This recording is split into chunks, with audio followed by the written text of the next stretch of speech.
My name is Sarah. I am speaking this into the absolute stillness of the night because I made a vow to the silence. If I survived the winter of my soul, I would leave a map for those still wandering in the cold. I am the woman who was forced to sign her own death warrant at a Christmas party, surrounded by the hollow chime of silver bells and the scent of pine that felt like a funeral wreath. While the world sang of home and belonging, the man I spent a decade building from nothing handed me a pen on a silver platter. He didn't want to dance. He wanted my disappearance. He told me I was a shadow that no longer fit his sun-drenched future. I signed those papers with hands that shook so violently the ink bled across the page like a fresh wound. I thought I was agreeing to my own erasure, becoming a ghost in the house I had consecrated with my own blood and tears. I stood there, blinded by the gala lights and the crushing weight of the betrayal, believing I was losing everything. I didn't know that the very pen he forced into my hand was the instrument of my resurrection. He was so intoxicated by his new empire that he failed to notice the one detail that mattered. He was divorcing the only person who held the legal keys to his fortune. He thought he was giving me an eviction notice. He didn't realize I was signing his. If you are being made to feel invisible by the person who was supposed to be your sanctuary, stop everything. You cannot navigate this wreckage alone. This story is a mirror for your own life. Subscribe to When Love Breaks right now. Before I reveal the secret hidden in that midnight ink, hit the subscribe button and turn on all notifications. Like this video to tell the algorithm that your story matters. Comment below and tell me, what city or country are you watching from? I want to know where the light is breaking tonight. Subscribe now, because the truth I'm about to share is the only reason I'm still standing. I signed my name in tears, thinking I was signing away my future. I didn't know I was actually signing his eviction notice. He called my name in the dark for 10 years, but that night, the dark began to speak a truth he wasn't prepared to hear.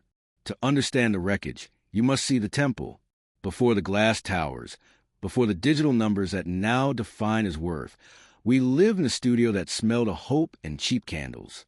We were a single prayer against the dark. I remember the warmth of that shared poverty. It was a fire that kept us alive when we had nothing else to burn. We ate off paper plates with the reverence of a high feast because we were rich in the only currency that mattered, the absolute belief in one another.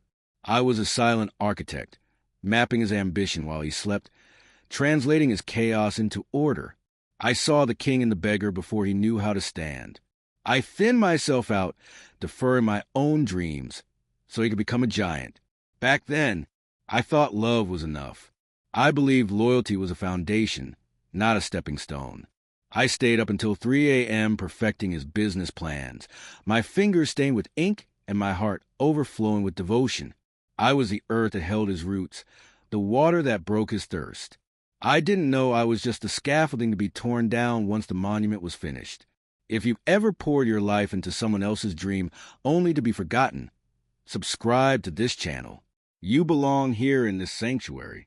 The shift was a slow, agonizing leak of light. It began when his phone became more sacred than our eye contact. He checked his portfolio before he checked my eyes.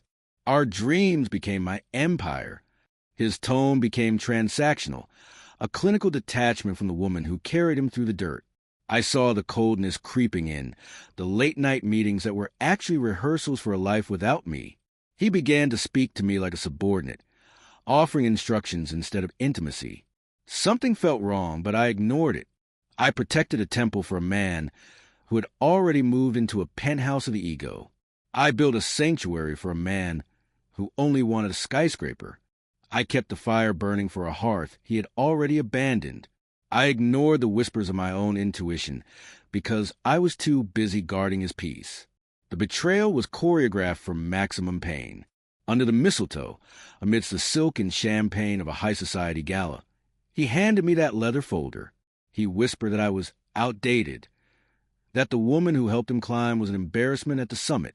He demanded I sign right there while the orchestra played songs of joy. The salt of my tears blurred the ink as I felt my soul leave my body. I thought I was signing away my dignity. I didn't realize my tears were falling on a hidden clause, a name in the fine print he ignored in his haste to discard me. He thought he was stripping my title. He was confirming it. He didn't see that the trust owning his assets was registered in a name he never bothered to learn, my maiden name. Before I tell you what happened when he realized his mistake, make sure you have subscribed and shared this with one person who needs to wake up. Then came the 7 days of wilderness. He was unreachable, celebrating a $75 million payout in a world I was no longer invited to inhabit. He changed the locks and blocked my calls, treated me like a stranger he'd outgrown. I sat in a small, empty room, rereading 10 years of love letters, searching for the moment the man became a monster. Silence can hurt more than insults. It is the weapon of the coward, leaving you to be your own executioner. But in that silence, I remembered who I was before I became his shadow. I remembered my own strength, my own heritage, and the legal power my father had left me that I had buried to make room for his ego. If you are in the wilderness, comment, "I am rising right now." Subscribe to join this sanctuary. We do not stay in the dark. 7 days later, he walked into the boardroom to collect his millions. He sat at the head of the table, arrogant and blind, ready to sign the final transfer. But the executors stopped him. The deal required the anonymous trust holder to authorize the movement of funds. The door opened, and I walked in. I wasn't a woman in tears in a Christmas party. I was the chairperson of the trust that owned his patents, his office, and the very ground he stood on. The pen was in my hand. By divorcing me, he had legally severed himself from the fortune he claimed. The man who threw me out like trash realized he was the one who was homeless. I loved deeply alone, but I led the way in silence. I felt no triumph in that room, only a profound, hollow grief. I looked at the man I had prayed for and realized he never truly existed. He was a mask worn by greed. I wept for the 10 years of wasted devotion, for the girl who believed his lies. Revenge is a hollow meal. Peace is the only true feast. I was a millionaire in a room of gold. Yet I had never felt poorer because the man I loved was a ghost. But the bottom was solid ground. I realized that my love was never for sale, but he tried to buy my exit anyway. He thought everything had a price, including the soul that saved him. I wasn't broken. I was pruned. My signature wasn't an end. It was a release from a cage I had decorated for a decade.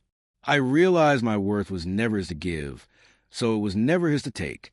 I stood up, walked past his trembling hands, and left the gold on the table. I was done being the soil for his harvest. It was time to be the rain for my own. I realized I wasn't broken. I was just loving the wrong person. I was a garden trying to grow in a desert that hated water. I stepped out of that glass tower and finally breathed air that didn't belong to him. If you are holding a pen today, feeling discarded, look again at the story you are writing. You are the author, not the victim. You carry the light that they tried to dim. This channel is your home. Subscribe to When Love Breaks. Share this to wake up another soul who is sleeping in a house of lies. Like this video and comment your city if you haven't yet. Let us see the map of our survival. You are not alone in the ashes. You are the fire that will burn the old world down to build something new. Subscribe and let's rise together. I walk in the snow now, far from the gala and the boardroom.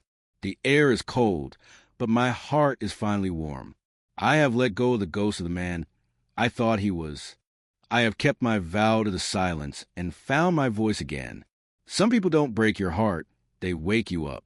I am finally beautifully awake. I was the soil. I was the sanctuary. And finally I am my own. I am no longer waiting for a name to be called in the dark.